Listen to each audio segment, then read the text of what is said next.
Um muçulmano crê em Jesus. Primeira parte. Comentário de Mari Persona. Essa semana eu recebi um e-mail com um link. Quem enviou foi ele é líder de uma banda pop brasileira bem conhecida, e ele deve acompanhar as coisas que eu publico, e ele escreveu, falou: Mário, o que você responderia para esse muçulmano? E tinha um link, ele mandou um link, eu entrei no link no YouTube, e tinha lá uns 4, 5 minutos, que devia ser, eu achei que deve ser isso, o final de uma palestra de um clérigo muçulmano numa universidade de algum país islâmico, porque a audiência toda, um auditório grande, as pessoas estavam todas vestidas, muitos dos que estavam presentes, com roupas típicas do Oriente Médio, e aparentemente também pela ovação que ele recebia cada vez que ele falava, deviam ser também muçulmanos. E esse trecho era do final, provavelmente do momento em que é aberto para perguntas dos estudantes. E uma jovem se pôs de pé e perguntou se ele achava que um cristão poderia ser salvo. Ele, como um clérigo muçulmano, ela perguntou: você acha que um cristão pode ser salvo? Um cristão vai para o paraíso? E o clérigo, muito esperto, dava para ver que ele era uma cobra criada. Ele sabia a Bíblia na ponta da língua, ele conhecia versículos assim, ele repetia um atrás do outro, como se fosse um papagaio, repetia todos, que ele devia ter memorizado muitos versículos, principalmente dos evangelhos. E ele disse o seguinte: claro que pode. É claro que uma cristã pode ser salva, se ela apenas seguir os ensinamentos de Jesus. E aí ele fez uma declaração, que eu até anotei, que um cristão verdadeiro é o que é salvo por seguir os ensinamentos de Jesus. E se você seguir os ensinamentos de Jesus, você será salvo. Foi essa a resposta que ele deu. Mas daí ele continuou dizendo o seguinte: que um verdadeiro cristão que segue os ensinamentos de Jesus, na verdade ele é também um verdadeiro muçulmano. Porque o Islã acredita que Jesus é um grande profeta, e se você acredita que ele é um grande profeta, você é um muçulmano. Que o Islã acredita que os ensinamentos de Jesus são corretos e tudo aquilo. E que o próprio Alcorão é baseado na Bíblia, nos ensinamentos de Jesus também, porque o profeta Maomé elogiava Jesus e blá, blá, blá, blá, blá, blá. E aí ele citava um monte de versículo, mas aí ele foi no ponto, porque ele não ia sair, não ia terminar a ênfase que ele deu, que um cristão pode ser salvo seguindo os ensinamentos de Jesus, sem ir no ponto nevrálgico do cristianismo, que é: Jesus é Deus. E aí ele começou a enrolar e dizer o seguinte: que para você ser um bom cristão e por consequência um bom muçulmano, você tem que entender que Jesus não é Deus. Que Jesus não é Deus. E aí ele começou a citar um monte de versículos que obviamente mostravam que Jesus é o Filho e Deus é o Pai. Que Jesus é o Filho de Deus, então tem um filho e tem um pai, então não pode ser a mesma pessoa, e blá, blá, blá, blá, blá, blá. No fim, ele fez toda aquela justificativa que não precisa nem ser muçulmano para tentar usar esses argumentos que ele usou. Basta você ser um testemunha de Jeová, que não crê na divindade de Cristo. Basta você ser um unitarista, que são cristãos unitarianistas, que são cristãos que creem que há um só Deus, e esse Deus não são 3 pessoas. Ou seja, não creem na Trindade. Há cristãos também que se dizem cristãos, que dizem que sim, existem Pai, Filho e Espírito Santo, mas é o mesmo Deus que num momento ele veio como Pai, num momento ele veio como Filho, num momento ele veio como Espírito Santo. Ele só não explica por que o Filho orava ao Pai. Ou estaria ele falando consigo mesmo? Porque a Bíblia ensina que existe Pai, Filho e Espírito Santo. Deus é um Deus triuno. É um só Deus, 3 pessoas. Querem que eu explique isso? Eu não consigo. Porque nenhuma mente humana vai conseguir explicar um Deus em 3 pessoas. Porque esse é um dos mistérios de Deus. Se eu conseguisse explicar a natureza de Deus, a essência de Deus, eu teria que ser Deus para isso, para explicar a essência de Deus. Então, aquele que crê realmente em Jesus, ele se contenta em aceitar certas verdades como sendo mistérios, como sendo coisas que são inacessíveis. O próprio Deus habita na luz inacessível. E a Bíblia fala que ninguém viu e ninguém irá ver. E quando um dos discípulos de Jesus falou, mostra-nos o Pai, ele falou, quem me viu a mim, viu o Pai. Por quê? Porque o Senhor Jesus é Deus também, embora seja outra pessoa, é o Filho de Deus. Mas é o máximo que nós vamos ver de Deus, é Cristo. E eu me contento muito com esse máximo. Eu não preciso mais que isso. Porque a divindade, na sua essência, habita na luz inacessível. O que é habitar na luz inacessível? Tudo no universo são ondas. A gente poderia pensar em tudo. Isso aqui é madeira, sim, mas isso aqui são átomos. E esses átomos, na verdade, estão vibrando numa certa frequência. A luz é energia. A matéria, na verdade, é energia de uma certa forma, colocada numa determinada frequência. Então tudo se resume a um espectro de energia. E Deus habita fora desse espectro. Ou seja, fora de todas as coisas criadas. Deus não habita nas coisas criadas. Deus não faz parte da criação. Deus está fora da criação. Como? Não dá para imaginar.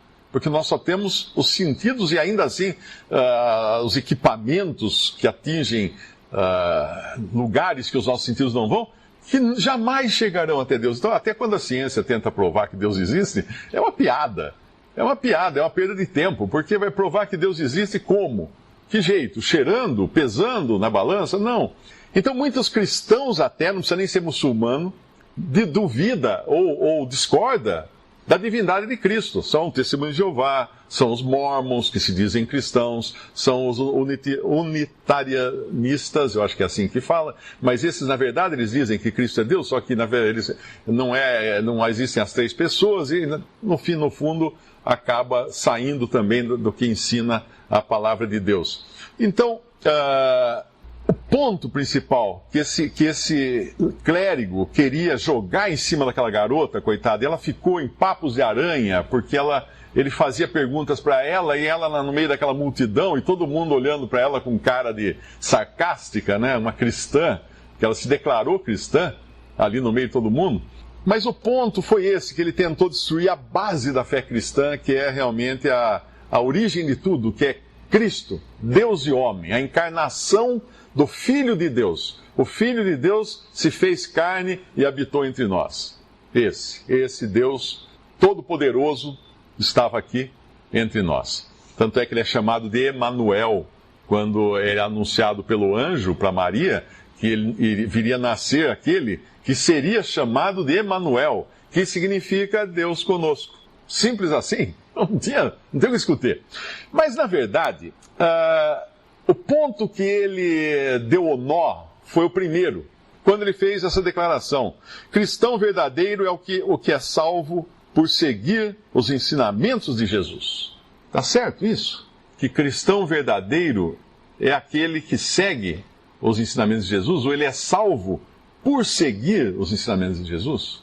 Olha como uma palavrinha faz uma diferença tremenda numa frase como essa.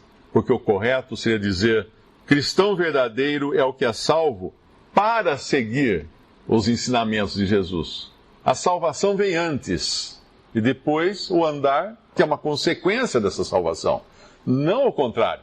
Então tinha uma pegadinha na primeira frase que ele abriu o diálogo com essa garota, e ela obviamente não prestou atenção naquele momento. Foi justamente nisso. Ele jogou uma frase que ela tem uma pegadinha. Cristão verdadeiro é aquele que é salvo por seguir os ensinamentos de Jesus, como se, seguindo os ensinamentos de Jesus, você recebe a salvação. Não. O grande problema do islamismo é que ele crê, um muçulmano crê naquilo que todo mundo crê, que menino bonzinho vai para o céu. Né? Essa é a base da fé de todas as religiões. Se você pegar um budista que nem tem Deus, na crença budista, não sei se todos sabem aqui, não existe Deus no budismo. Não tem Deus. Tudo é uma grande energia, tudo é... Mas não tem Deus, não tem um Deus pessoal a quem você fale. Tem os demônios, as coisas, mas não Deus. Um Deus pessoal, não tem. Mas ainda assim eles acreditam que se você fizer o bem, se você se esforçar, se você eliminar o seu karma, se você neutralizar o seu eu, se você... Aí um monte de bobagem assim, aí você vai chegar no Nirvana. E tem cada um a noção do que seja o Nirvana, né? Se você pegar mesmo religiões cristãs, essas que eu citei, Testemunho de Jeová, em que eles creem? Eles creem que se você for bonzinho, se você andar direitinho, segundo os preceitos da Bíblia e segundo os preceitos da Sociedade Torre de Vigia, você talvez, quem sabe, porventura, poderá ser salvo no final. No juízo final, Deus vai julgar o que você fez com aquilo que você fez de errado, o que fez de certo, e você vai ou não habitar na terra prometida aqui na terra. Não tem céu. Para o Testemunho de Jeová, só uma parte dos mais espirituais irão para o céu. Se você falar com um Mormon, ele vai dizer que se você for um bom Mormon, que se você fazer tudo direitinho, seguir direitinho a doutrina Mormon, etc, etc, etc, um dia você será salvo. Não só isso, não é só isso, não. Os Mormons oferecem um negócio assim, umas vantagens fantásticas. Ele vai dizer o seguinte, que você também será Deus. E aí você terá a oportunidade de criar o seu próprio universo, para ser Deus sobre o seu universo. Olha que coisa, olha que coisa boa, né? Quem não queria ser Deus? Até Eva, quando Satanás falou assim, sereis como Deus, ele prometeu, isso é antigo, a religião antiga essa, porque Satanás lá no Éden prometeu para Eva, se vocês comerem desse fruto, sereis como Deus, conhecedores do bem e do mal. Então, quem não quer ser como Deus, né? Então, eles oferecem isso no cardápio de vantagens de você aderir àquela organização. Se você vai para outras religiões ditas cristãs, você vai encontrar também discrepâncias tão grandes em relação à Bíblia, que elas mais se encaixam em um islamismo cristão do que num cristianismo bíblico. E há muitas por aí, que negam a divindade de Cristo, ou se não negam, dão uma camuflada na coisa, que negam a salvação pela fé apenas, na obra expiatória de Cristo na cruz. E pregam sempre a mesma coisa. Se você for bom, você vai ser salvo. Se você for ruim, você vai ser perdido. Muito bem, o que prega o islamismo? O islamismo prega o seguinte, no final de tudo, no frigir dos ovos, no juízo final, Deus vai pôr uma balança, uma grande balança, e vai colocar todas as suas obras boas de um lado, aquelas balanças antigas, não é digital não, é aquelas que tem um negócio assim, uma gangorra, né? E todas as suas obras ruins de um lado, as obras boas do outro, e o que pesar mais, vai garantir a você a entrada no paraíso. No caso dos islâmicos, dos muçulmanos, é o paraíso, porque o paraíso é onde tem aquele monte de virgens que estão esperando os homens muçulmanos. Então, pesou mais, entrou. Agora, veja que interessante, que pouca gente percebe isso. É uma salvação meia boca. O que eu quero dizer com meia boca? Porque com meia boca, você entra. Meia boca e mais um. É que nem voto, né? Que nem aqueles negócios de 50% mais um. Por quê? Porque se pesar mais as obras ruins, você está perdido. Se pesar um pouquinho menos, você está salvo. Você foi salvo por 50% e meio. Agora, Deus vai abrir o céu para pessoas que estão 50% e meio perfeitas? Pensa bem, faz sentido um negócio desse? Não é eleição de governo isso. É para entrar na presença de Deus, onde não entra um pecado sequer. Um pecado sequer. Paulo fala, por um só homem entrou o pecado no mundo e pelo pecado a morte. E lá no jardim do Éden, quando Adão e Eva pecaram, quantos pecados eles cometeram? Para perder a posição que eles tinham de comunhão com Deus, de um lugar, num jardim de delícias, onde tudo era perfeito, tudo estava bem, onde não tinha doença, não tinha sofrimento, não tinha nada. Quantos pecados foram? Um pecado. Agora, como é que eu, com tantos pecados que tenho, poderia achar que se eu puser mais uma esmolinha no lado certo da balança, eu ganho? Ou tirar um pecado do outro lado, né?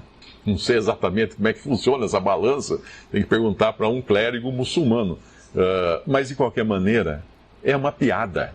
É uma piada, porque Deus é um Deus santo E isso, falar isso, pregar essas coisas, é considerar que Deus não é santo. Ele se contenta com 50% mais um voto. Ele não é perfeito. O céu não vai ser um lugar perfeito, ou a presença de Deus vai ser um lugar... Porque vai ter um monte de gente... Quanto foi sua avaliação? Que nota você tirou para entrar aqui? Vai ser assim, mais ou menos assim. E você vai ter um empurrãozinho. Então é um absurdo. A religião humana é um absurdo. O islamismo nega o pecado original. Um muçulmano não acredita que o homem seja pecador, inerentemente pecador. Pecador por natureza. Não acredita.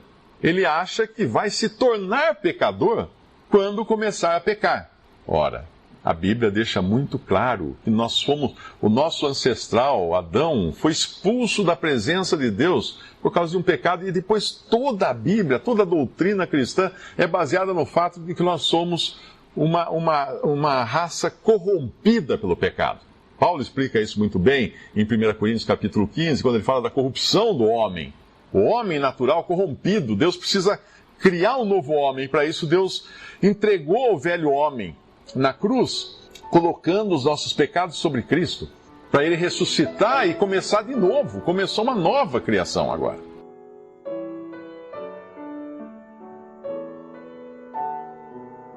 Visite Respondi.com.br. Visite também 3minutos.net.